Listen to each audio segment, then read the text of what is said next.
સમાચાર અમદાવાદથી SG highway પર થલતેજ અંડરપાસમાં અકસ્માતનો મામલો સામે આવ્યો। પૂરપાટ ઝડપે બેદરકારીથી કાર ચલાવવા મામલે ફરિયાદ દાખલ થઈ છે। કાર ચાલકે બેદરકારીથી કાર હંકારી આઈસર ટ્રક સાથે અથડાવી હતી। કાર ચાલકનું ઘટના સ્થળે જ કમકમાટી ભર્યું મોત નીપજ્યું। આ દુર્ઘટનામાં 2 યુવતીઓ ઇજાગ્રસ્ત થઈ છે અને એકની હાલત ગંભીર હોવાનું સામે આવ્યું છે।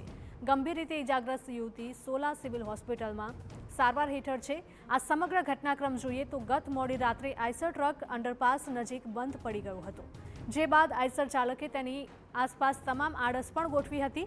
આજે વહેલી સવારે લગભગ 5 વાગ્યાની આસપાસ એક કિયા કાર આવીને આઈસરના પાછળના ભાગે ધડાકાભેર અથડાઈ હતી, જેમાં 23 વર્ષીય યુવક કાર ચાલક આર્યન બત્રાનું ઘટના સ્થળે જ મોત નીપજ્યું છે। પોલીસે બેદરકારીથી વાહન ચલાવવાનો ગુનો દાખલ કર્યો છે। ટ્રક આઈસર હતો એ બંધ પડેલો હતો બધી વાત, પણ એમાં ટ્રકના આઈસરના ડ્રાઈવરે એની પાછળ ઘૂસી ના જાય એના માટે એનાથી થતા બધા પ્રયત્નો કરેલા છે।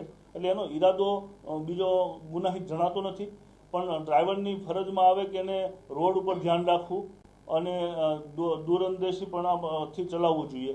હજી આવડું મોટું આઈસર એને જોયા દેખાણું નથી તો એની બેદરકારી છે।